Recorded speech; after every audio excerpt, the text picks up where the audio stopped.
আসসালামু আলাইকুম। সবাই কেমন আছেন? আশা করি ভালো আছেন। আসলে এমন একটা রাজনীতির আতঙ্ক মানুষের মনে। মানুষ মন খুলে কথাই বলতে পারতেছে না। আসলে বাংলাদেশে আল্লাহ আমগরে ফাটায় না দিলেও ধন সম্পদ না দিলেও সরকার থেকে কোনো সুযোগ সুবিধা না দিলেও স্বাধীনভাবে চলাফেরার অধিকার না পাইলাম, স্বাধীনভাবে কথা বলার অধিকার না পাইলাম, স্বাধীনভাবে কোনো দল করার অধিকার।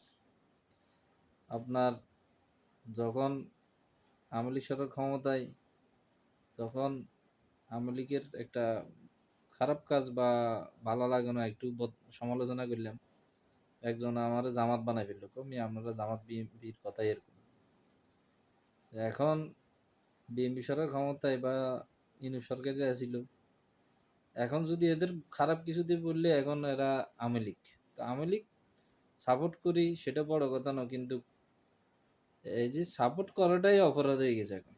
যদিও কখনো আমি আওয়ামী লীগ সাপোর্ট করি, বিএনপি সাপোর্ট, যে কেউ করি না কেন, যেটা অন্যায় অন্যায় বলুম, যেটা অপরাধ অপরাধ বলুম, এটা স্বাভাবিক আমার ইয়ে সিস্টেম। কিন্তু আমি একদম পাগল হয়ে যাবো না যে আওয়ামী লীগের জন্য বিএনপির জন্য, এরকম না। যে আমার যে এটা আমার অপরাধ ক্ষতি হইতেছে, আমি এটা বুঝতে পারছি যে সরকার এটা আমাদের ক্ষতি করতেছে বা দেশের ক্ষতি করতেছে। দল বিদল করতে পারি, যে কোনো দল, কিন্তু যেই দলের করি না কেন, যারই অপরাধ হয়, যার অন্যায় হয়, তার অন্যায়ের কথা এটা আমি বলতে হবে, স্বীকার করতে হবে। তখন হলো আমি সচেতন নাগরিক। নাহলে আমি যদি একটা দলের পিছনে অন্ধ হয়ে যদি ঘুরতে থাকি, একটা দল অন্যায় করলেও যদি মনে করি না এটাই রাইট, একটা দল খুন করলেও বলতেছি না এটা অন্য সরকারে করছে, এগুলো এই সরকারে করতেছে, এগুলো এরকম মানে সাপোর্ট করা ঠিক না জনগণ হিসেবে।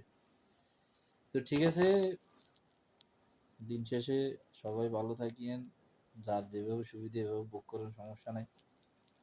তবে এই জীবনে এখনো কোনো শান্তিটা পাইলাম না বাংলাদেশের, যে স্বস্তির, যে সরকার আসে না কেন।